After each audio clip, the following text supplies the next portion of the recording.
Hello and welcome to episode 9 of the Large and Unnecessary First Player Token. Good 9! evening, ladies and gentlemen. 8B, I think you mean. Well, we're not having that conversation again. If we're continuing the numbering system. We kind of just keep calling everything 8 and then a letter. Well, It's madness. Aye. It's chaos. I suppose it only becomes chaotic depending on how long we riots. can be arsed to make this podcast Yeah. for. Well, that's very true. Yeah. I think people could manage up to 8Z, and then you're moving on to 88A. Well, I would say 8A. 88A. Well, yeah, I can see how this might start to become difficult. Yes, we're back.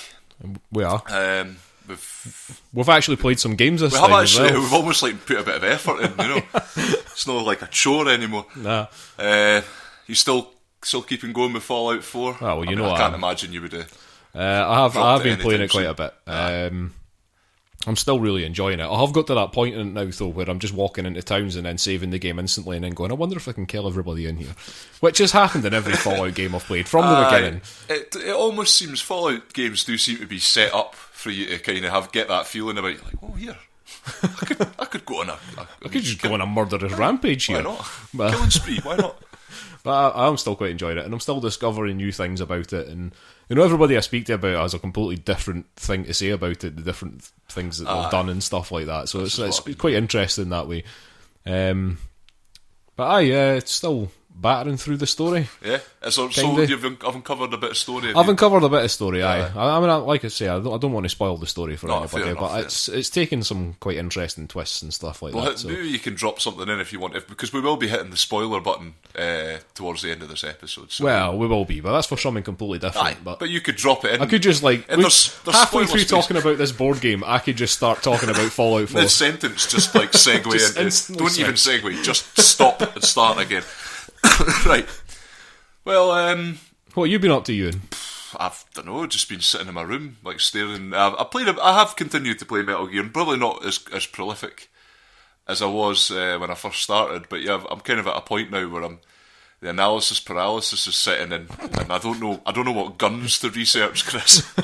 There's something wrong when you've got analysis paralysis playing a video game. Aye, especially an action video game. Yeah. Because analysis paralysis is something that I reserve mainly for board games. It's something that tends to happen in board game, but I do get it now and again with video game. Where I suppose you should be less susceptible to it in a video game, because you just press the button and just get on with it. Just stop fannying about. But I don't know. I feel compelled now and again to stare and contemplate. I suppose I've had it a bit in Fallout 4 with the perks. Leveling system that they've put in. I do sometimes get analysis paralysis with that. Well, I mean, essentially the base management thing in Metal Gear is your leveling up system, right. Essentially, because your character doesn't become stronger or whatever. You don't get stats for Snake essentially, but the sort of the general environment and the ways that he can be helped and stuff like that sort of improve your chances of not dying, basically, and making it through a mission and stuff. Cool. Yeah. Will we just launch into some actual content now instead of us just jabbering backwards and forwards about games we've already talked about? People aren't interested in our day-to-day lives, really. I bet they might be. Some people might be. Some really weird, perverted people out there. I'm not sure I want them listening. Well, unfortunately, you have to just deal with that when you've got fame like ours. That's what happens when you put yourself out there. That's it. You have to be ready for it. We're out there to be judged. Yep. Judge us harshly. I'm looking forward to some 1-star anonymous reviews on iTunes. I wonder if we've got any. I don't know. I've not actually checked. The day that happens will be. I think we'll have fully. We will have become what we set out to be. a terrible podcast. All right then. Will we get started? Well, we just launch into video games straight away then. Well, see, as we've dispensed with the AAA blockbuster gaming that we have been sort of ensconced in over the last couple of weeks. Let's go back to just talking about random games that nobody knows about. Aye. At your insistence, and to kind of further my nostalgia, I had been playing this a bit over the summer, but I noticed on your computer you had Gangsters. Yes. So I've been getting back into that, because I got a copy of it over the summer. I played it a fair wee bit, and I quite enjoyed it. It's a tough game, but it's a classic. If anybody remembers Gangsters, you may be too young to remember Gangsters. It's basically a real-time, well, I say real-time strategy game with elements of management. It's actually, I would say it's more of a management game with elements of real-time strategy. You're set in your sort of, I don't know if it's 20s or post-war sort of. Well, I'm doing what we've done before. I'm now researching the game as we record. You're researching. Well, I was going to ask you something about this, because this game was, because it is. I mean, when did this come? I'm trying to place when this came out, because I remember buying it originally on the PC on a trip to the Metro Centre in Newcastle. We all did that trip at some point when we were kids. We all got dragged there. Before this descends into jumpers with goalposts. So the thing about living in South East Scotland is that you will be dragged into this Metro Centre at some point. It has a sort of like a gravitational weight on the rubber sheet that is Britain. So I've been managing my way through Gangsters, attempting to build up my gang. Yep. And there's a lot of elements to it, and it's one of those classic old school management games where you're dropped into it, and there's not really an intuitive way of following. You really have to find your feet. I mean, if you do get hold of a copy of this game and you have a wee go at it, there's plenty of guides online. Plenty of people are still playing this game, and are kind of like, there's little tips and things that may not necessarily be in the game itself as to how to run it, how to get things going. I mean, essentially, you sort of start off and you kind of want to get out into basically establish your territory. So you want to send your hoods out extorting a lot of the businesses around you in the tenement blocks to get a bit of money from them. One thing you do have to do is also, if you are extorting people, is to continue collecting the money from them. I seem to remember this being a thing that I never actually did when I first started playing the game as a kid. I would extort a load of people and then just leave them be. It was just, you gotta pay for protection, and then oh god, I remember that. Well, and then never actually turn up to collect it. But I've gotten over that hurdle now. Right. You've realised you've got to follow up with your threats. Aye, yeah, you do. And then once you kind of got that going, you kind of want to start establishing your own businesses and competing with the other gangs, which might involve you getting into running fights with the gangs, which will attract attention from the police. So you're going to want to bribe some police. You're going to want to get some police in your employ. For that, you need to hire a lawyer. You want to send him out. I've made a point of getting him a car, and I've just got him driving around the city, just stopping, chatting to police officers, and just giving them a wee backhander there. You sound like you're really getting into this. I'm role playing it as my. I did also. I changed your presets. It's no longer Chris, Bobag Hanratty. It's now Finton Chiphead Galloway. That's a better name. Aye. And I've got one of my lieutenants, a chap, a Chinese chap called Joey Lung. Because everybody, all your hoods you employ, even your lawyer and your accountant have like gangster. I remember that. It's just, I guess it's just a design sort of constriction where they've like, we can't really have specific things, so we give all people a forename, a surname, and a sort of a stupid nickname. A crime name. So this guy, Joey Lung, his nickname's Railroad, and I seem to remember there being a large class action lawsuit involving Railroad Lung for steel workers back in the day. That was a chronic condition. Railroad Lung, otherwise known as Fuck Lung. I think we might have made that up. Possibly, but it sounds like this sort of thing. It sounds alright. People probably believe that. And that's all. You just have to sound like you're telling the truth. And yet another gangy moment from me there. Essentially, it's it's a classic management game. One of the things I did notice when starting it up as well is the fact that the sort of the loading screen, when it's kind of like building up your city or whatever, has that classic stock construction sound that you get in like SimCity. Yeah, it's the exact same one. They must have shared them around all those games. Did your research say whether or not Hothouse is still a going concern? They were the company that designed it, I believe. It was published by Eidos. I don't even know. You want to know what happened to Hothouse? Tell us what happened to Hothouse. Right, Hothouse Creations. Because I've seen from the logo, I think they had a couple other notable. It was acquired by Zoo Digital Group PLC in 2004. This is the kind of chat that people. And I'm hoping that's the magazine Zoo. Yeah, it was.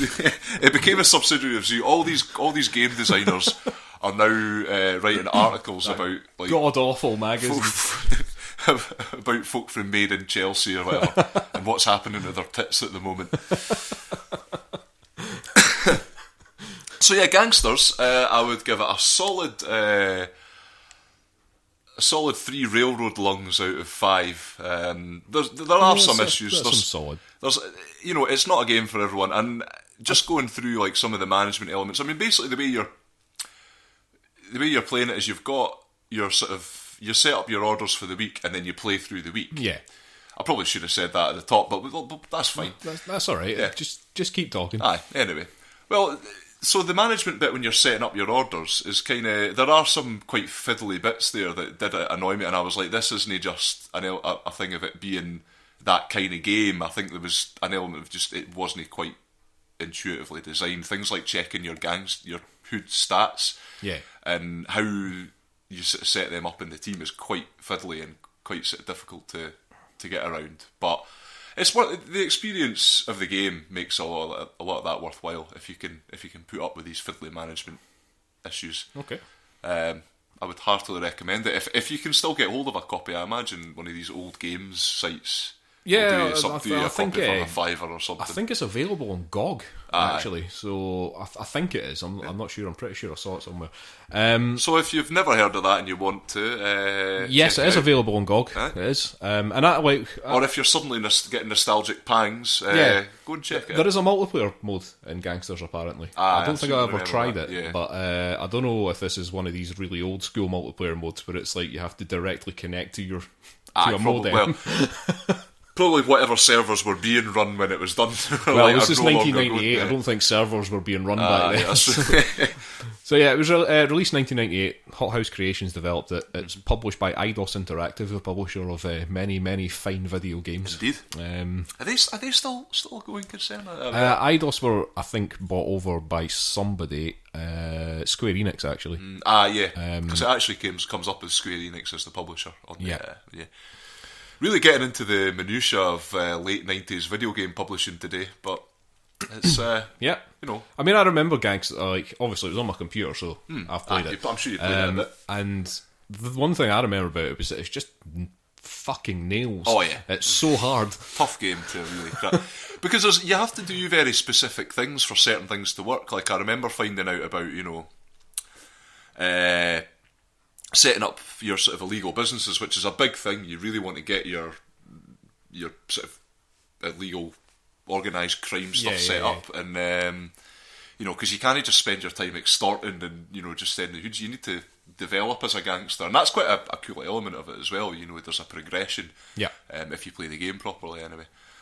But yeah, you had to have like certain fronts, and you needed one of your hoods to go and run it, and you needed people with certain skills, and even then you weren't always guaranteed to make it work, and certain things required certain imports, so you needed a factory. You needed to have control of a factory somewhere that you could get all this stuff in. So it is kind of difficult to get that engine running in it, isn't it? Like to actually just get your business working the way really it needs to work. That was what I remembered about it. Yeah. But one of the things that I did quite enjoy about Gangsters is that you can win just by going straight. So you can win just by completely shutting down your entire illegal operation, basically. Right. And then running a legal operation instead. Yeah. Well, that's the thing. Because obviously when you get an accountant, you can set up for tax. You can set him to start evading tax. The minute you hire him, it's like, right, Get on that. Yeah, but all the businesses do that, Euan. Of course. Yeah. So-called straight businesses. Now it's just formalised. Now it's just par for the course now, with their Euan. suits and ties. Everyone's a gangster. So on that note, Gangster's good game. Solid game. Top game. And a bit of a throwback. Yeah, for nice and retro for this episode. 1998. Yeah. Only available on Windows. So if you're looking for it in your PS4, I'm sorry, you're out of luck. That's not going to happen. I can't imagine we'll see a port anytime soon. Don't bother trying to set it up on your Mac. I can hear you getting your iMacs out, your MacBooks that everybody still uses, and try to play Gangsters on it, and crying into your latte because you can't. Right. Well, after that bit of bitterness, let's move on to another video game. Something that we've been playing. We've had a good few sessions on this. What is it? Highly addictive. It's called... Keep Talking and Nobody Explodes, because I could clearly see in your face there you couldn't remember what it was. Like called. A rabbit in the headlights right there, you were like looking at me for cues there, like line. Yeah, Keep Talking and Nobody Explodes, which is a sort of multiplayer game that you play local multiplayer, basically. And one person is in control of a bomb, sort of thing, or they're trying to defuse a bomb. They're trying to not controlling it. They're not controlling it. Trying to defuse a bomb, and the other players and it's a good idea to have multiple people, isn't it? We found that, yeah. I think we did on the whole probably better with two people. Yeah. They have a bomb manual. Yeah. And this bomb manual tells you how to defuse the bomb. Now, the one thing is that the person that's defusing the bomb is not allowed to look at the manual, and the people that have got the manual are not allowed to look at the bomb. Yeah. So you're communicating. The idea, I guess, you're communicating over radio from a classic bomb defusal scene from movies. That's it, like Speed or The Rock or something like that. So the person defused the bomb itself is just basically covered in modules, and there's a sort of story mode in it where you can play through it. I don't know if it's really a story mode. It gets increasingly harder. Yeah. I guess it gets you to the point where you can just do a free run at a bomb. So there is a story mode, and it gets harder. So you might start off with just 3 modules or something in the first one, and you've got 5 minutes to defuse all the modules and defuse the whole bomb basically once that's done. But there is, like you say, there's also a free mode where you can just set it up yourself and say how many modules you want, how long you want, time wise and stuff like that. But it's set up in such a way. How long is the manual? It's about 22 pages or something like that. It's not that big, and it does cover everything that comes up. So it's, you're looking at there's maybe about 10, 12 modules that it explains, that you're going to get, and then there's other types of modules as well. They've got the needy modules, and that's maybe only about 3 pages, and then there's a very short appendix that explains what the batteries are. As far as I can tell, has no bearing. So while you're playing this game, I've been the guy that's been in control of the bomb, basically. Yeah. When we've been playing it, sort of thing, and mainly because you were getting quite good at finding things in the manual. You knew where everything was. So what you're looking for. Yeah, it was much easier for us to just keep in the position while we were playing through this story mode, and it was getting harder and harder rather than swapping. And so I would look at a module, and it would be something like, it would be what they call a Simon Says. So it would just have 4 coloured buttons, and then it would flash a colour, and then I would say it's flashing red, and then you would look in the manual, and it would say, if such and such is true, then you have to press this colour button if it's flashing red. And it was stuff like, what was it for Simon Says? It was stuff like the serial number ended in a... there was little things like there was basically 2 tables, and if the serial number ended in an even number, you looked at one table. If it ended in an odd number or not a number, you looked at another table, and then it would depend on maybe how many strikes you'd had so far. So if you do things wrong, there was usually 3 strikes you'd get with most. Usually you get 3 strikes, but then when we got into those later ones, it was becoming 1 strike. So if you got one thing wrong, the bomb blew up. Stuffed, but yeah, so when you're controlling the bomb, you can pick it up and then move it around on the screen, sort of thing. Yeah. So it's actual 3D model of a bomb, and they'll have a serial number written on the side. There might be some ports of some batteries and stuff like that. So some of the just module things, the way to defuse them, some things it would say something like, if it's got 4 batteries, then you have to do this thing. If it's got less batteries than that, then you have to do this thing. And it just became this whole sort of because you're up against the clock sort of thing, Aye. it just becomes a bit of a panic where it got to the point where when we were first playing it, I was just like picking up the bomb, looking at one module, and then we would sit and focus completely on that one module until it was done. Yeah. But then when we were playing with you and James with the manual, you were basically passing out information. I was like, as I was needed, just and throwing all the information out. I was just saying, right, okay, this module's doing this thing. Okay, we've got a passcode module over here. Here are the letters, and then we'll go back and say, James, I've got 3 wires here. One's white, one's blue, one's red and white stripes or something. And so you were both looking up things and asking me questions and stuff like that. And we became a pretty efficient machine. Actually, we're getting really good at it. Well, because you start to know. I mean, part of the game, I guess, is familiarity with what you're. Because I mean, obviously, at the start, the first time we played it, you're looking at the modules. You're like, all right, well, there's some wires there, so like, fair enough. That might be a bit intuitive. So you go, all right, well, here's a wire thing. But there are different types of wire modules. There's like the button thing as well. Yeah, and they do quite a good job of keeping you kind of like. As much as I got familiar with the manual, I didn't feel like I couldn't. Like there was something. I didn't feel like there was anything that I didn't have to check up. Yeah. Even with the button, which seemed like a simple thing, there were so many little changes in it that I was... And I think there were. Maybe there was at least once when I probably did take something for granted and just That's told right. you and we got I it think wrong. I remember that, and you were just like, press the button, hold and it was down. And it was and like we a got it minor wrong. thing, like to do with the number of batteries again. You were saying they might have been attached to the bomb, or to that module or something like that, and you do have to pay attention to these things. Yeah. And it is all these little things, and it keeps you like, when I'm controlling the bomb, I'm constantly spinning this bomb round, looking at like, where's the batteries, what's the serial number, like what are these other modules doing, sort of thing. And you really do have to keep on top of these things, because those little changes between the bomb that you had previously and the next bomb, those little changes between them can really make a massive difference in how you do the same module, basically.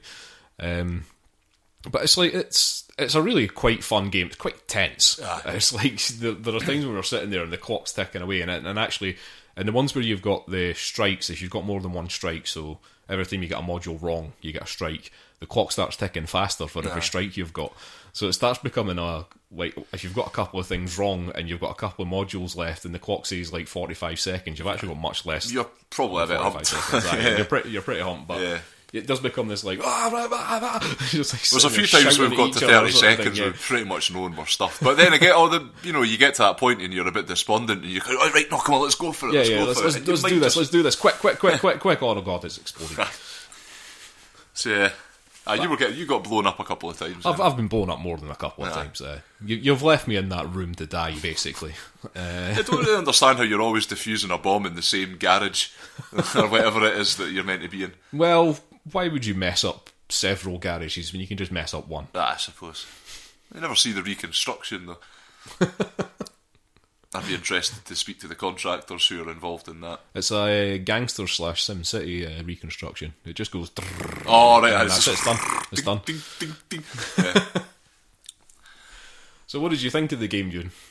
A lot of enjoyment. I would place it firmly in the centre of the intersection of a Venn diagram between peril, enjoyment, and technical accomplishment. Okay.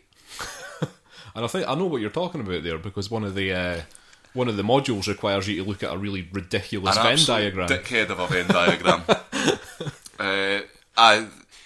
I think I actually fluked my way through one of those, because I wasn't reading it properly the first time I did. It was kind of hard to get your head round at first. I think James was becoming really good at doing it. He really seemed to have a good... He started to nail it towards the end. He's like, right, got this. But yeah, I kept insisting that we play it, so I think it's one of those ones. I really enjoyed it. Great party game as well. Oh yeah, totally. Just to pull out, if you've got a bunch of folks sitting about and just get them defusing a bomb. That's it, because that's what everybody wants to do at a party. Aye. Eat sausage rolls and defuse a bomb. So, you want to give this an arbitrary rating? I mean, you're better at these arbitrary ratings than me, so... Well, I was kind of I was placing it in the Venn diagram. I thought I would. I would move away from the sort of the numbered scoring. Yeah. and try and give you more of a rounded view of what I feel about it. A sort of artistic view of how you feel about that game. I'm still not really sure how you feel about it. Okay, well, I'll give it 5 out of 5 unnecessary alarms. Yeah. Oh yeah, that's the other thing in this game, isn't there? Yeah. For some reason, I'm using my arbitrary rating systems to impart more information about the game. Quite well, actually. Just keep this going. Just for keep some asking reason me in this enough, game, there's an alarm clock on the table. And it keeps going off every 10 minutes, and there's just the only way you can't actually turn it off. There's only a snooze button. The bomb down. I think it is just there, just purely to fuck with you, just to cause you. So every so often you'll just be sitting there trying to defuse something, and then it just starts going, and it's really annoying. But the thing is, you don't actually have to turn this alarm off. You could just keep playing the game, but it's just an annoyance. It's just an annoyance. Imagine exploding and having to deal with that. It's not on. Right, well, I think that's probably enough video games to be talking about this week, I think. Yeah, for our sort of weird, obscure video gaming corner that we've done here. Yeah. I've been playing quite a lot more video games in this, but I don't want to go completely filling this episode with all the video games that I've done. Fair enough. But anything you wanted particularly to bring up? Well, maybe just tease a couple of things. So I've been playing I'm playing a bit of something called Dragonfin Soup, which came out on PlayStation Plus, but I'd actually backed the Kickstarter for it. However long ago it was, 2 years ago maybe. That's it now just come out, and that's it now just come out. But they released it. When they released it to the Kickstarter backers on the same day that it was released on PlayStation Plus. So that was the release day. So it was basically free for everybody else that had a PlayStation Plus subscription, which kind of annoyed me.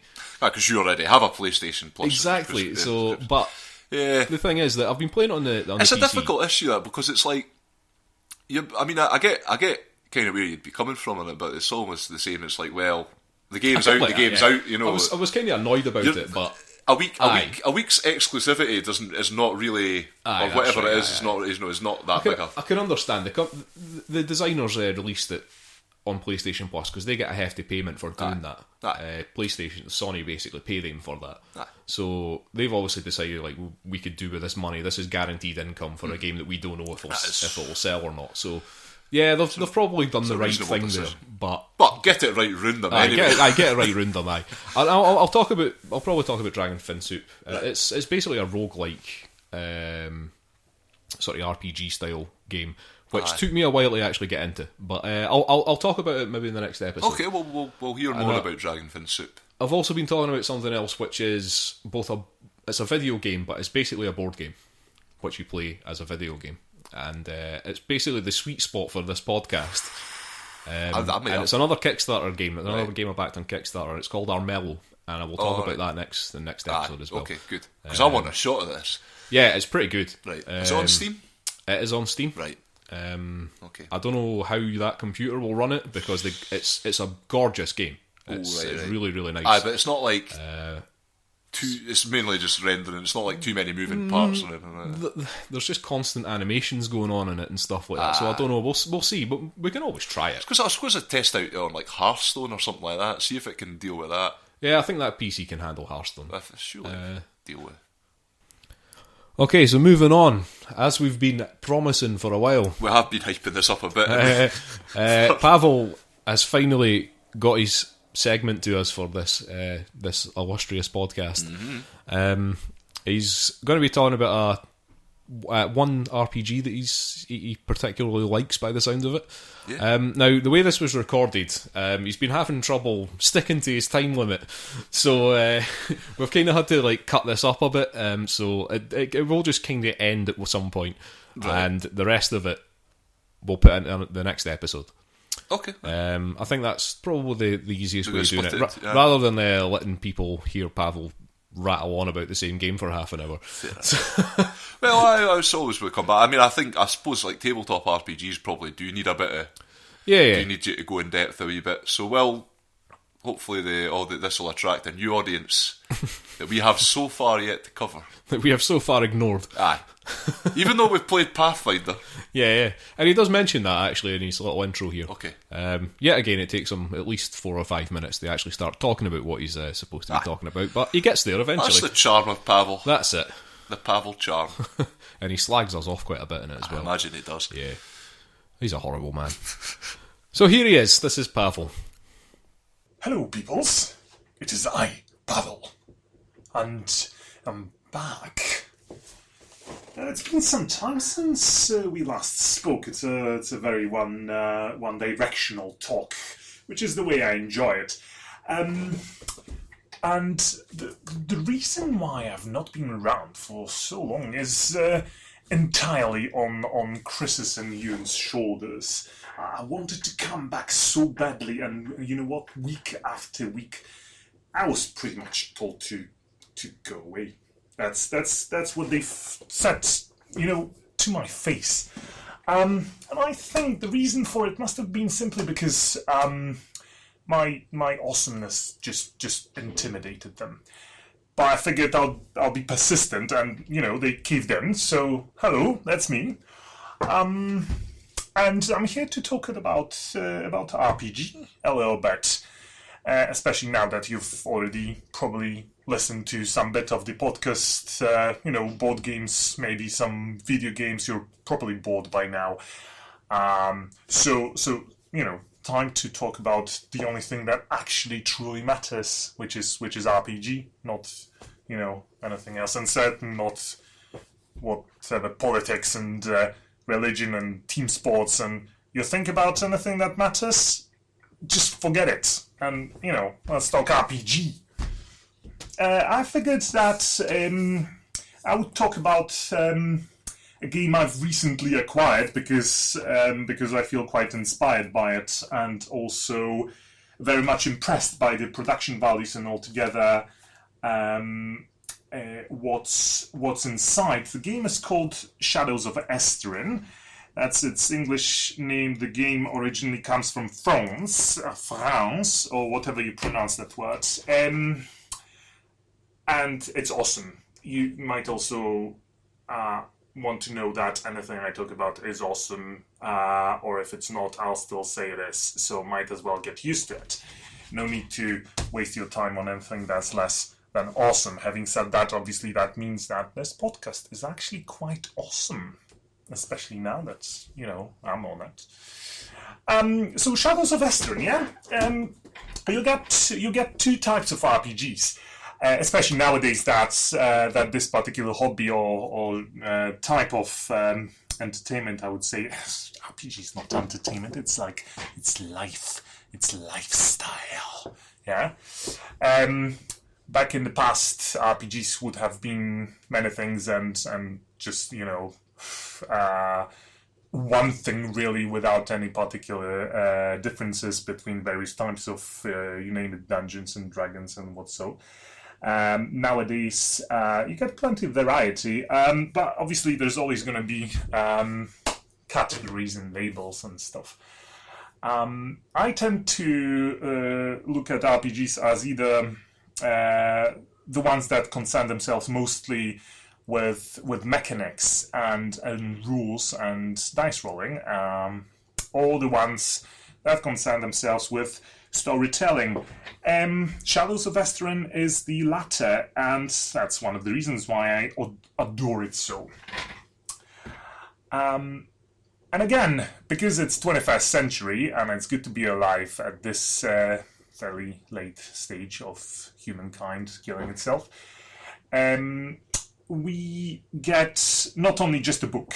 We usually get a book filled with amazing art. We usually get a proper, hardback, full colors, whatever bookmarks, you name it, high production values, as I've said.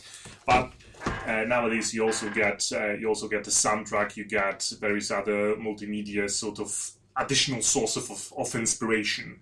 Or at least that's on the storytelling side of RPGs. If you aim at different kinds of RPGs, the dice rolling ones, you'll probably end up getting a game that also has some sort of gaming whatever tiles that you can build maps or plans with. You get your miniatures and whatsoever to help you use rules more accurately. But that's sort of on the borderline with board games, which I quite like as well, but not when I do role-playing. Shadows of Esterin, then, a storytelling game, comes with one of the best art sort of direction I've ever seen in RPGs, and that says a lot because I've seen plenty. Whoever is doing this whole line of games, Shadows of Esterin is a number of books now, and more is coming, which is great if you ask me. It's good to see a really good system thrive. What I was going to say is, you do get a soundtrack, and it's quite atmospheric. It's quite committed to the setting of the game, and more importantly, you get a book that's filled in 4/5 with the actual game lore, as opposed to different sites of RPG that will have 20 pages reserved for describing your gaming world and everything else, describing how many bullets you have in your magazine. Having said that, let's just quickly look at what Shadows of Esterin is. Shadows of Esterin, I suppose, takes its basic inspirations from Lovecraft, from Celtic or Celtic, or however you actually pronounce that particular word, mythology, your Anglo-Saxons or whatever other Vikings, and it adds bits and bobs like Christian or pseudo-Christian Catholic religion, and a healthy dose of steampunk. So at first it might sound a bit confusing. And to be fair, I think there is a number of reviews that says it doesn't fully appeal to them because steampunk might not be fitting in the overall theme of the game. I would disagree. I actually think the world as such in this particular setting is really well crafted. You get your three factions, so sort of kingdoms really, but each of them is not only a political unit, but also a set of sort of philosophies, beliefs, three different worldviews. You get your sort of main kingdom. I'm gonna refrain from using too many game specific terms because pronunciation in Shadows of Esterin is rather confusing, and I'm just gonna get confused as well because I'm never far away from getting confused. You get your main kingdom, which is pretty much just your let's say your fantasy sort of Celtic tribes, traditional sort of island/highland people living in most of the time in rural communities, having to tame the land and believing in various spirits and forces of nature. So tradition on one side, yeah. Then on the other side, you get sort of like a new but still tradition, a very rightist faction, in fact, or kingdom, if you like, the kingdom of Gwydir or Gwydir. I should really ask a couple of French people that I know how to pronounce these words. In any case, the second kingdom would be your say, In the Name of the Rose film, yeah? Your monasteries, your temples, your Templar Knights, and this monotheistic view of the world, of spirituality, of obligation, and obviously let's just conquer everybody else and force them to believe in our god. So you can already see obviously a conflict between that and the traditional faction, and then you add to it a third faction which is a fairly sort of steampunky slang. You get a nation / kingdom which tends to focus a little bit more on science, on knowledge, wisdom, intellect, and technology. Not too far advanced steampunk, I should add, but still, if you compare whatever devices these what they called magientists. If you take your magic word and your scientist work or science and combine them, you end up with what's really magic or technology in this game. It's called magians, and the person practicing it is called magientists. And that's what they do. They build machines that do the impossible, or at least the impossible in the view of the traditional peoples. So the Temple of One God and the Celtic-like tribes. It's important to probably also add that there is a strong environmental sort of theme in the game. So you get your Celtic tribes being quite sort of tree-hugging, and you get your Temple of One God that is pretty much all about world belongs to humans and let it be so. And then you get your third faction, the Magientists faction called Rise, that is pretty much raping nature as such by, if you get your fossil fuels to power your machines and your inventions, then certainly neither of the other factions will look at you with sympathy. So you've got conflicts. You've got 3 different peoples that present you with quite a lot of storytelling opportunities. And that already populates the world, in my opinion, with a nice mixture, with a decent cauldron of ideas for campaigns. Right, so that was Pawel there, and we'll get the rest of his segment in the next episode. Thanks for that, Pawel. Cheers, Pawel. And now, moving on, we're going to go and talk about some board games.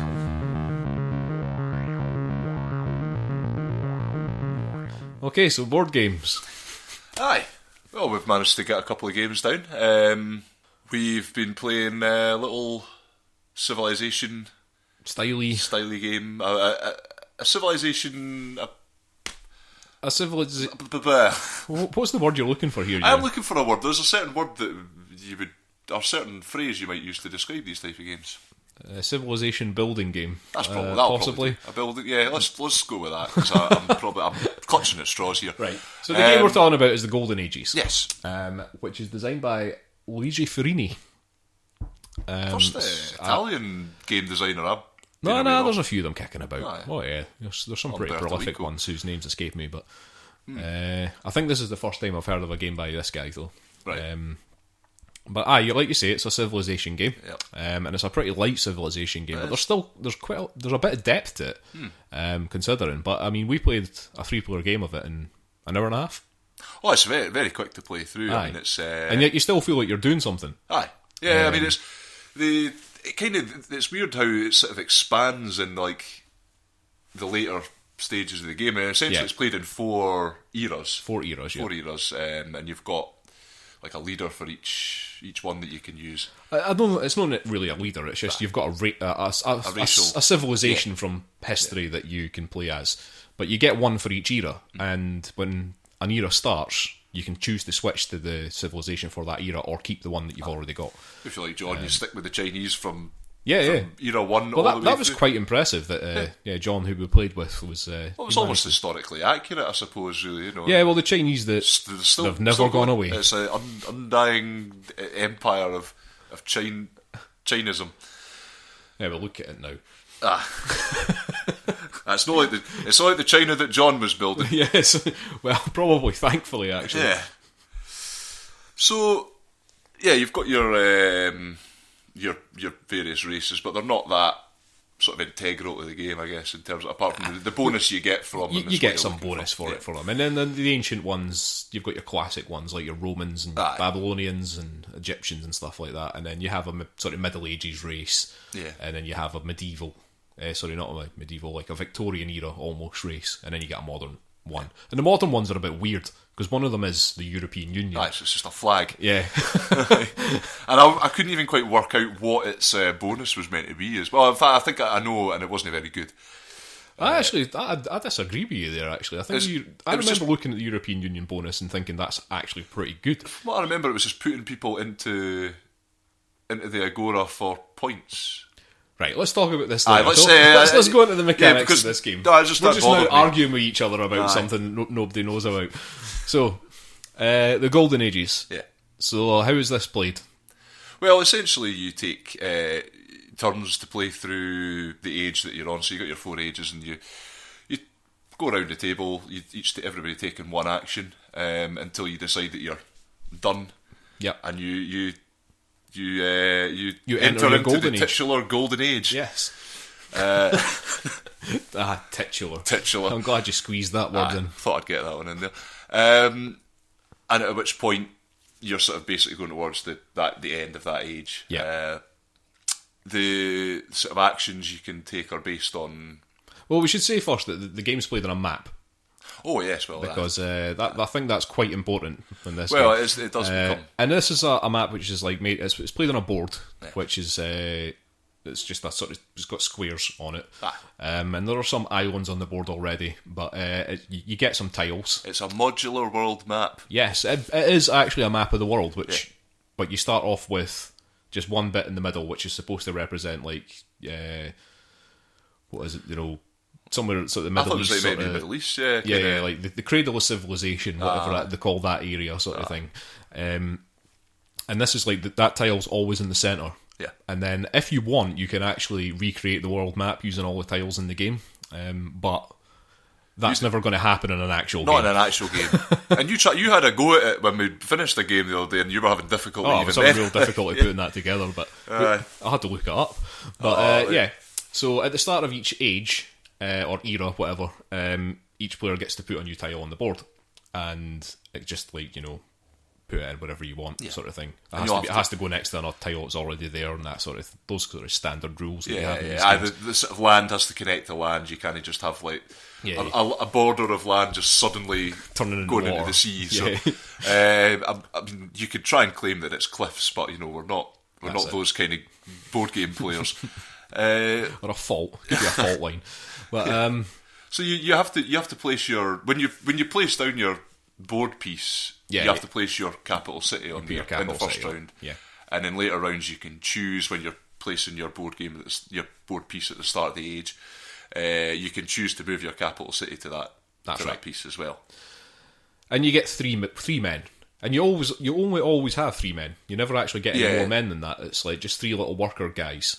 Which was quite interesting, I thought, because quite a lot of these games, the temptation is with these games when they're being designed is to give people more and more men to go and do more stuff with. And because they limited you to 3 men and 3 men only, no more, no less, that kind of made the game quite interesting for me. Anyway. Yeah, no, I think that is actually probably one of the strengths of the game, because you're not really all developing to... Yeah, you've not got one person that's got 50 men on the board and another player that's only got 2. But you use these little workers as your for some actions and stuff like that. So the actions... well, you've got... Yeah, your worker actions are to sort of build. Move and build. Move and build. Which is building cities. Building cities, yeah. Sorry, I'm getting confused there with building buildings, which is a different thing. You have there's a separate piece from the board called the Agora, as a little just this little grey tile that you can go and send your guys into. And if you are going to build a building, you have to put one of your men in there, unless you've got certain specific like research or racial bonuses. And once they're in there, you can choose one of there'll be certain buildings for each era. Yeah, you can take. They'll give you little bonuses. The other reason for putting your men in, you can put them into the Agora for points, which is what we were arguing about earlier on. But I think you devote them to the arts. Devote them to the arts, specifically, and you get 3 points for it. I think that's it for the attacking people. Yeah, attacking people was the other action. But then there's actions that you can take which don't require you to use a worker. So like those first actions, you've got to either put your worker in the Agora or move them somewhere on the map. Yeah. These other actions don't require a worker, so when it comes your turn, you don't actually spend a worker to do these. So those are researching a new technology. So everybody's got a technology tree. It's the identical technology tree. Yeah. And it's pretty sort of basic, I suppose, considering some technology trees in some Civilization games, which are pretty expansive. Aye. This one has only got there's 4 sort of different rows of technologies which all lead on. So it's like the first one's like the wheel, which leads on to a horse and cart, which leads on to trains, which leads on to aircraft. 20 total? So there's like 20 total, something like that. And you can research a new technology. That costs money, depending on which technology it is. So if it's on the first row, it costs you 3. If it costs the second row, it costs you 5, blah, blah, blah. It just gets more expensive. The other things you can do, you can build a wonder. So there are certain wonders, and there's only 4 per age, and all 4 are all available. Yeah, and you just pay gold for them, basically. Yeah, and you just pay gold and build them, and they give you some sort of bonus. Or you do get a discount on some of them. With, if you're a certain races. Civilization, Certain civilization. Which was kind of weird, because the Chinese got discounts on pretty much one thing in every era. Which almost suggested to me that the Chinese are a race to play all the way through the game like John did. Maybe that's the way to go. I mean, you'll be losing out on some stuff because there's good bonus in some of the later civilizations. But what's the other things that you don't need a worker for? I'm trying to remember now. Your research, your wonders. I think that was basically. I know there was other things that you can. There was one other thing. Oh well, there's using your wonders or using your buildings. That's an action. that's a separate action, and you don't need to use a worker for that. The 4th action is to start your golden age. And once you start your golden age, you don't do anything else for the rest of the turn. That's you. But when it comes round to your turn, you get 2 coins. Yeah. So basically, if you start a golden age earlier than anybody else, you're just going to sit there and get rich while they still. If they want to keep on playing, then it's going to. And it kind of puts pressure on them to start their golden age as well, because having one player get exceedingly rich gives them a bit of an edge.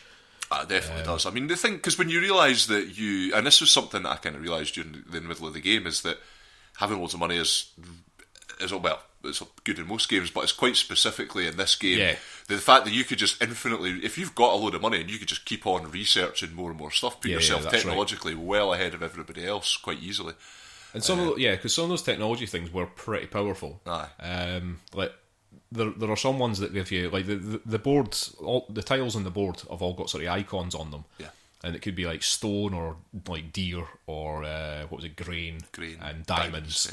And if you build a city on one of those places, then you control that thing basically. And then some of these technologies though would give you money if you built something on top of a specific icon.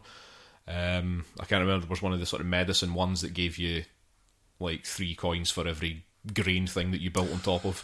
Well, because the sort of further down on the technology tree, it was because I started with in the game we played the other day, I started with the one, like, I think it was basically like this is your starting civilization. Your starting civilization. I got like a bonus from that gave you one of the techs straight away, which was like plows, like farming basically. Which gave you 1 gold for every time you went into a city or every time you controlled a grain icon. And that's the thing. It's like, but money, like you say, like money is such an important thing, because all of these things that give you all these sort of powers in the game cost money.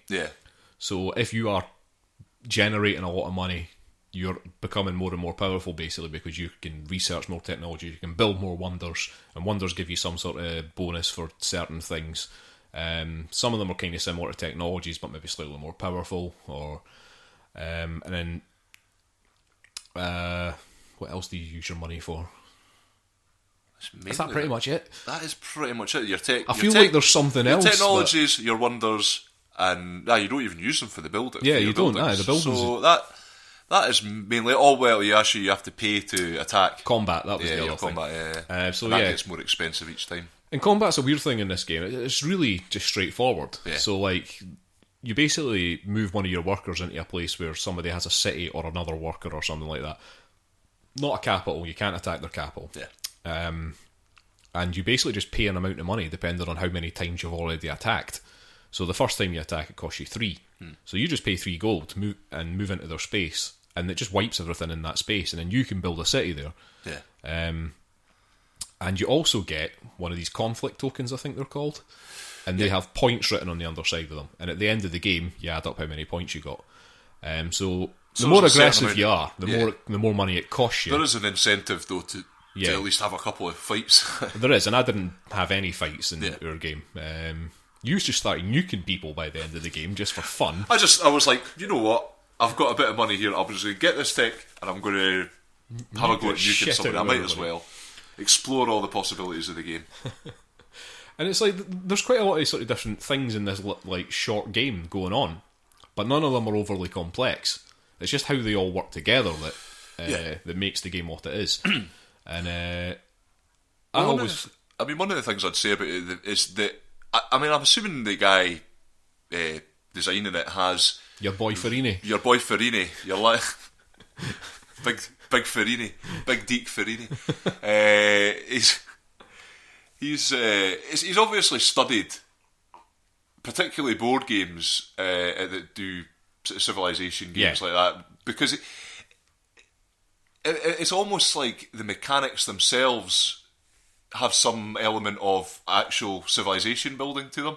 Mm-hmm. So things like, the Golden Age sort of thing, putting yourself ahead of people like that, and just like things that are just quite dry game mechanics, I actually feel like they are central to your sort of to the building of a song. They have a kind of meaning to them, I guess.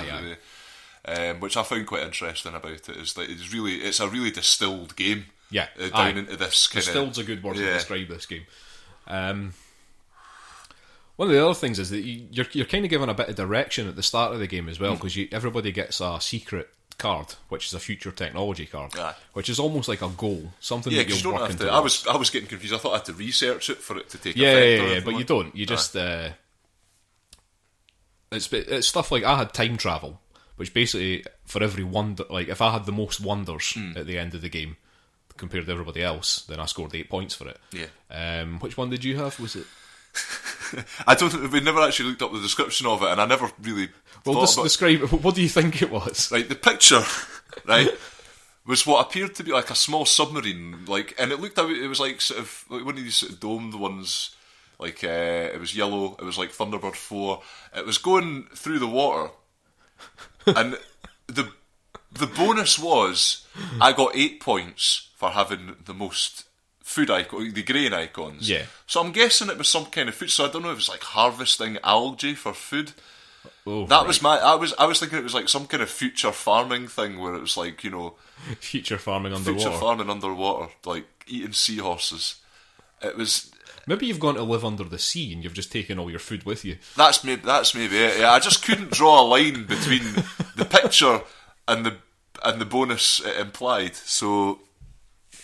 If anyone knows, or we could look this up, but we're not going to. Yeah, well, the game's right there. But I'm quite liking the pointless this mystery of it. And John had one which was which tied in with his race really well, which was just to have the most fights. But you, because of all the nuking that you did at the end of the game, ended up drawing with them, and you didn't even know that you had that card.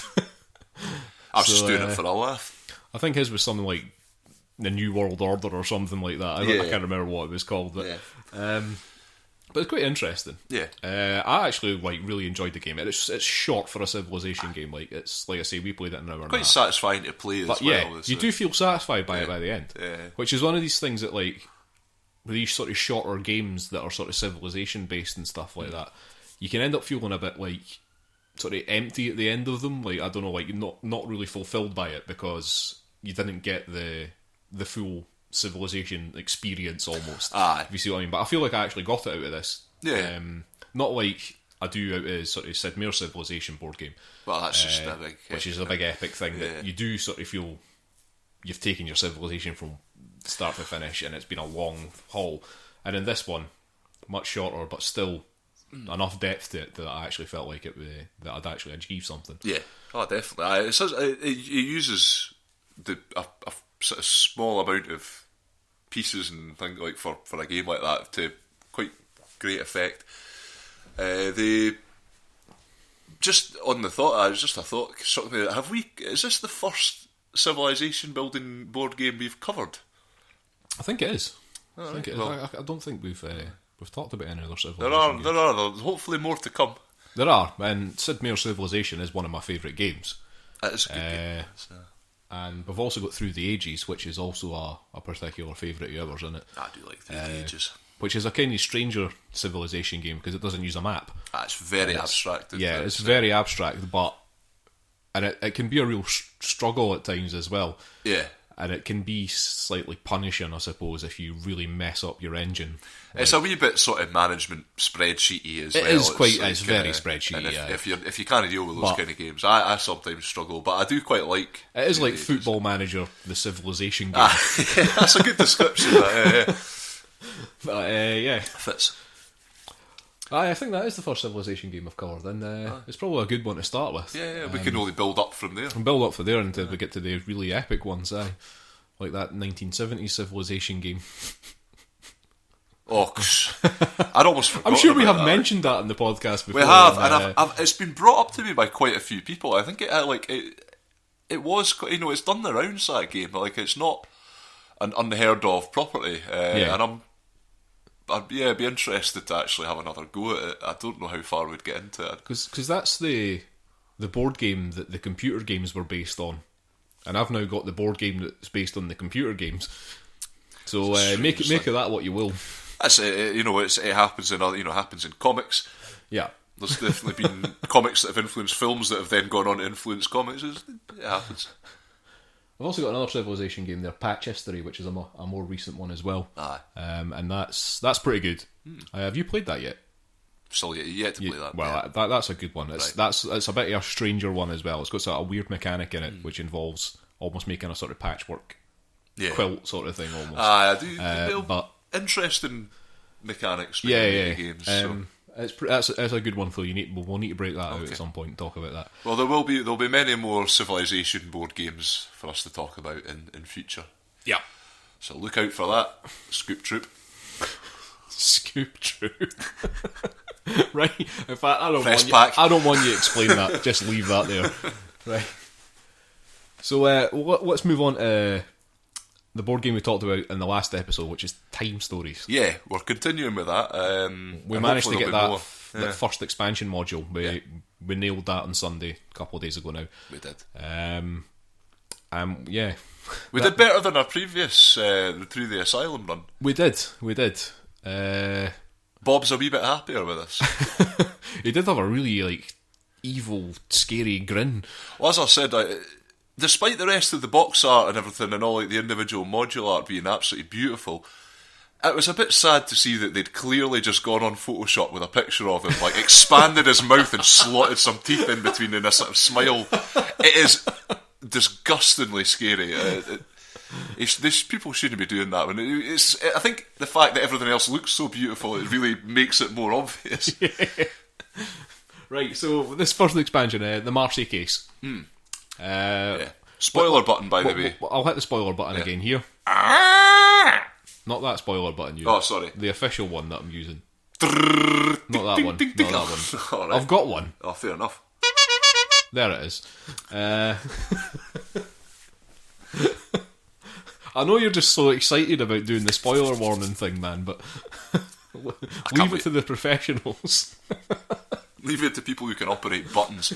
Exactly. Because you have real trouble with that, as has been seen in Keep Talking and Nobody Explodes. Hit the button. Right, so the Marcy case then. Yes, into the Marcy case. I'll let you talk to me about this. Alright, well, yet again, you're basically, you've got your starting setup, so essentially, you're back to the Time Team headquarters, and you're hanging about with Tony Robinson. Tony Robinson's there, like, I've told you, I'm not interested in time travel. I just like digging up artifacts from the English countryside. We're like, but you're part of the time team, mate. So you're given a sort of rough description of what your scenario is and what you're being sent into the past to deal with. Basically, all you know that it was a very rough description. Very rough description, and there was a picture of basically you're there to rescue this girl Marcy. Yeah. That's all you know. There's a picture of her as a kid, and you just know that she's now 17. She's part of. She's now 17, and she's involved in a potentially catastrophic historical event. Yeah, and you need to ensure that she survives. You're thrown back into time into what quite quickly became clear was Resident Gear Twin Peaks. Yeah, but also kind of set in Seattle. Although that might have just been us because it was 1992 and we were like, everybody's listening to grunge music. It was, Stick some Alice in Chains on the It was just a mishmash of like three different things. There was, The artwork was very Metal Gear Solid. It was, yeah. The storyline was very like Resident Evil. Very Resident Evil. But also a bit creepy and weird. With some of the creepy elements that sort of came in the asylum thing, because there was a lot of weird. Thinking back on it now, there's probably a lot of references like that. Well, there might not be different designer and everything like that, but it's quite possible there's a lot of like stuff that we just didn't happen to know. Yeah, but we just didn't just catch on to an asylum. Some Guillermo del Toro guff or something like that. Not a fan, Euan? It's alright, you know. I just wish he'd made that in the Mountains of Madness film, but you know that wasn't his fault. So it's bitterness again. You're again, very bitter in this. Again, episode. I don't blame him, but you know, it's it was a studio decision. So yeah, carry on. We're dropped in. Now, what was the name of that city again? Actually, because you kept saying it during the thing, and I was like, "Am I hearing this right?" I kept wanting to look at it written down, but nobody would give me. I can't remember. Sorry, I can't remember. Raccoon City, we'll call it as a placeholder. Might as well. It might as well be.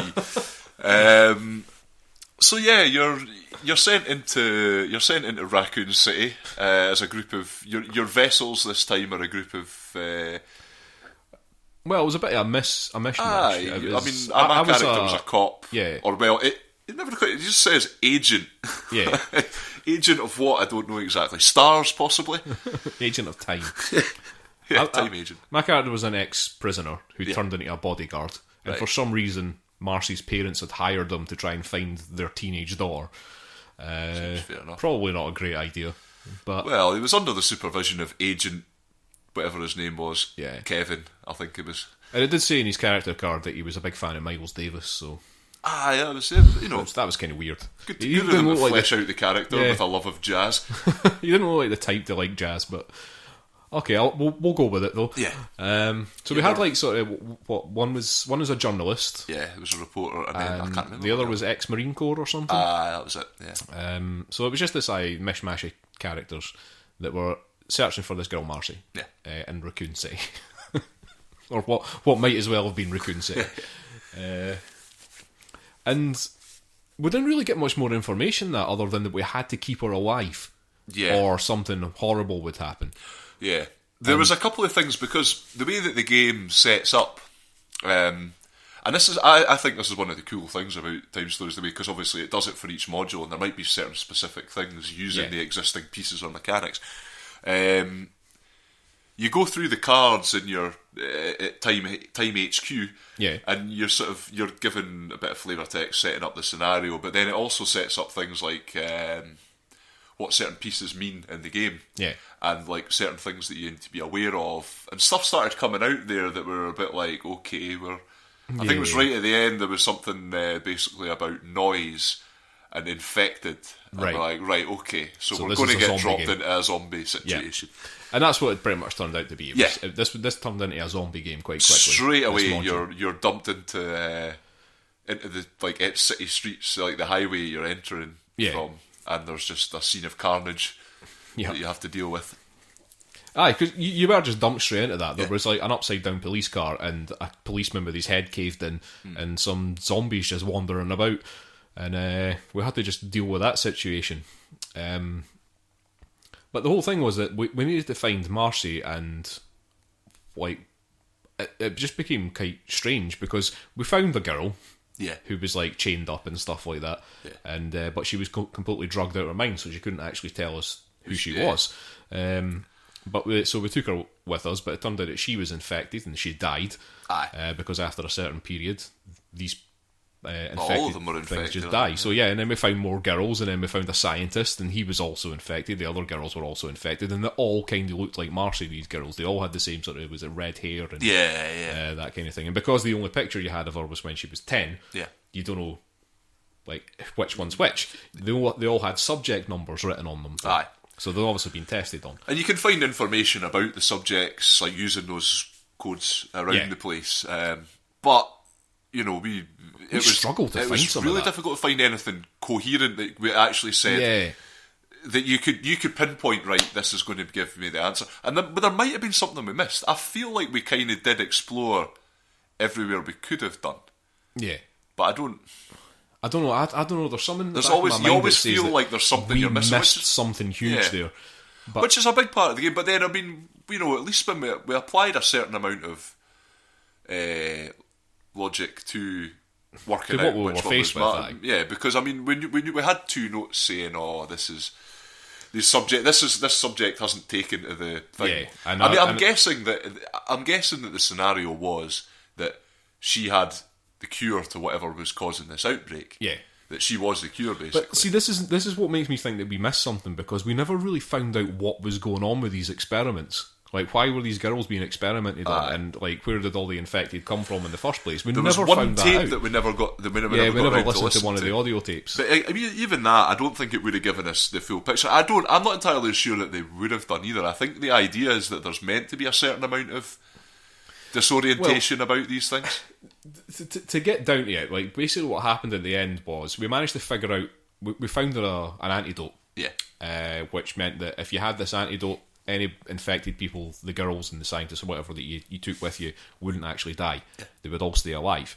And then we kind of found a place which was like the sort of end game situation. We didn't really know that at the time when we entered the place, but we got there. As soon as we entered it, we knew. It kind of became apparent that was what was happening, yeah. And then we got to this point where this helicopter had come in and was demanding was saying to us, "There's only room for one of these girls, which one are you sending?" And we had managed to rule out two of them, pretty much, because we knew that one of them had not taken to it, and we think we knew which one that was. Yeah. And we knew that one of them was too old for the experiment. Like, they'd made a mistake and thought she was younger. She turned out to be she 19. Actually was, and she turned out to be 19. And so we knew that she wasn't the one. Yeah. So we had a choice of two. Yeah. And we had a 50-50 choice there. And I've played games before you, right? A game that presents you with a 50-50 choice, and that is the complete thing. Like, that tells you whether you win or lose, and you have no information about that 50-50 choice. They wouldn't do scenario. That. I don't think they would do that. So we missed something huge there, because we had to make a 50-50 choice. And but I mean, like, the reason I specifically went for the choice because we ended up handing a girl each player. Yeah, we had a girl each. Yeah. And the reason I kind of went with her was obviously with the significance of, because she was found in the woods with this doctor that was quite significant throughout the game, and he was quite involved in the research, and that pointed to me, it's like, well, there's probably, it seems like she would be. She was the one that she would be the one rather than the one that we just found like wandering about somewhere, you know. The doctor was actually taking her somewhere. So that, you know, it wasn't like it was entirely guesswork. I kind of applied a bit of thought to it. And it made sense to me at the time, but it does almost feel like that. Maybe, I mean, I don't doubt there's probably something missing. I think we did miss something. Probably, but we'll never know, because I'm not going to look at that deck ever again. I'm so tired. There's a couple. That's. I think the great strength and weakness of this whole time stories thing is that, I mean, it's a great way of doing a game. I've really enjoyed playing them. Yeah. But you always come away going, "Oh, I wish I'd tried that. I wonder what would have happened like that." Exactly. And I'd be interested to get feedback from other people that have played it, how well they've done with it, how quickly they've been able to solve it. Because I think on this one you were certainly set up for the first run to be basically a clusterfuck. Like you get dropped into an area that was just full of shit, basically. Yeah. And then when you looped back in time again, you never had to. You Well, didn't have you to could go back. You could go back there, wanted but to. you got to choose where you started, basically. So you could kind of, and there was a lot more information you retained from one loop to another. Yeah. Like where locations were, which didn't happen in Asylum that much. In fact, well, the only things we managed to keep were the map pieces and some porn mags for some reason. Aye, they really wanted you to keep those porn mags. Well, again, that was one of the things that gave you, because there was a note in that safe attached to that. So I don't know. I think we missed something, but there's a missing piece of this jigsaw. Yeah, right, definitely. I think it was what we played. I think it was pressing the big reset button in the police station. Yeah, but we just decided not to do that because we were a bit paranoid because of with what happened in the game, in the Asylum game when we started doing stuff like that. Aye, it's like here, stuff let's bring this plunger to silly. Moon Boy and let's dance with him for a while. Okay, that was clearly a stupid idea. So pressing a big red button in a police station that says reset did not sound like the kind of thing that we should be doing. Aye. Well, I think another thing is as well that I know that they get different people to design these as they go, which is a good idea. It's a good way of getting new designers. They're basically given a template, and sort of that people showcasing can add what things other to. people can do. But it would be nice if they passed on like a few kind of like recurring threads or whatever, or like basically I think your recurring thread is Bob. Bob he's the one that keeps it. And who's is it Linda, the woman that's oh yeah, I think so. Laura maybe? Laura, you're right, Laura. You're right. And the droid. Yeah. I don't know, when they made that mention about the guy in the helicopter who had the DNA scanner who was clearly another time agent. Yeah. I reckon he was Moon Stepper. You think so? That's the. Do you think that guy is just going to be a recurring thing? That's a narrative I'm making. Anytime there's like any reference made to there being another agent, he's going to be. You just cannot let go of Moon Boy, I think. I can't. Well, he really did a number on us, so it's. So, yeah, I mean, I really did enjoy the Marcy case. It didn't take anywhere near as long as I thought it was going to. It was a lot quicker 3.5 than hours. Asylum, I think. Aye. But, I mean, what we were talking about with, we kind of want to know what we've missed and stuff like that. There's something in me that makes me go, I would rather not know. Aye. Right, and... well, yeah, no, I mean, I guess it's part of the point of the game as well, to some extent. It is, I suppose. But, I mean, I know people that would not be able to resist looking through all of those cards once the game is done and reading every single little bit of information. Be ready to pick them up. But I was just like, nah, I don't want to do that. I just we've solved this case. We made the right choice. Yeah, we had this was our choice. time We made story. the right choice, and we've done it now, and that's it. That's what we've done. But I did really enjoy it. I'm looking forward to the next one, which has been set up to be a fantasy one. Right. It seems to be set in a completely different planet. Yeah. In the year 7553 AT or something like that. Brilliant. So just some made up year on this planet. Okay. And it's something to do with dragons. So got to find some dragons. Yeah. I like it. Quite looking forward to that. I don't know when it's out. I don't think there's any information up about it yet. But it's definitely coming. And yeah, I'm going to pick it up. And absolutely. I mean, I'm looking forward to continuing with the time story. Yes, our time story. And if you have absolutely no idea what we've just been talking about, then you need to go and listen to episode 8. Because I guess we explained what time stories is in that. And I don't feel like there's too much point in going over the whole thing again. But well, there's not a huge amount of mechanics to really describe. No, it's all there, and really, so much of it is in the story, in the narrative of it. And the thing is, but again, once you've played it once, you can't play it again because you've solved the puzzle after that. Well, I guess this is us sort of giving our verdict on it, our feedback on it. It'd be interesting to hear from anybody. So if you have played these and you listen to this, or you listen to this because you've played these and maybe you've heard about it, get in touch. I would be interested to hear other people's time stories. Tell us your time stories.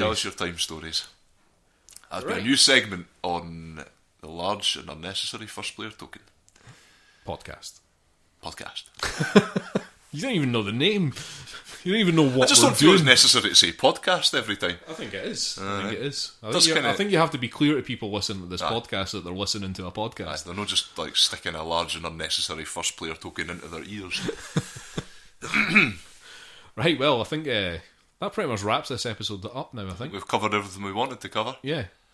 And we've still got more, like I say, I've got more juicy video games to talk about in the next episode. You've already been teasing them a bit. Yeah, I teased them a little, but we'll get on to those. Okay. Yeah, again, if you want to get in touch with us, if you've got any questions or comments or abuse, criticism, all that kind of thing, you can you can direct that to firstplayertoken@gmail.com. You can write an email, send it to somebody, and get them to forward it to us. We will only read forwarded emails. If it doesn't start FW, it has to. And yes, it does count if you just type that into the name. We'll be none the wiser. We wouldn't know. We wouldn't know. So just make sure you prefix all of your email titles with capital FW. You don't have to do that. I'm not going to read them if they're not. Also, we've got a Facebook page, so you can find us on there, the Large and Unnecessary First Player Token Podcast. You can put your comments and questions and stuff up on the wall there. Euan's now choking at me saying that so fast. That tickled me. I've still not got the Twitter thing set up. I will do that. Nobody gives a toss about Twitter anyway. Yeah, I quite like it. Fair enough. All right. So I'll get that set up. What else is there? Oh yeah, the SoundCloud page. You can find us. I think there's a weird thing with the SoundCloud page because of the way that I put the name into it. So it's First Player Token. I think it's. Oh, it might just be First Player. I think possibly the title of the actual page is The Large and Unnecessary, and then underneath it says First Player Token Podcast. And I think it was just because of the character limit. Yeah. So. If you can't find us on SoundCloud, just try looking for The Large and Unnecessary and it'll probably come up. I'm sure if you search using some of the words in our title, you will find us. Yes. And we are on iTunes, so you can subscribe to us on iTunes using your podcasting device. Yes. Probably your phone. Yeah. And it'll download what we put out weekly into your phone. It just automatically does it. And it'll sit there for you to never listen to. Exactly. It'll sit there and fester and take up space, and that's what we want. Good. As long as we're in there. But it's volume. That's how we're doing it. We're just getting in there. So thanks for listening. We will return in a couple of weeks' time with a not Christmas special. It won't be a Christmas special. No, I've not got anything particularly Christmassy to talk about. I've gone hunting Christmas. We don't own any Christmas board games. We'll just do a normal episode, and throughout we'll eat mince pies. Yeah, that's what we'll do. That's what we'll just stuff our faces. I might just open random bits in an advent calendar and tell you what's behind it. That'll be a lot of fun to listen to. Yeah, like those kind of noises. Okay. Hopefully that was nice and loud in your ears as well. Right, that's us for this week. This has been episode 9 of the Large and Unnecessary First Player Token Podcast. Thank you, and we will return. Cheers. Bye.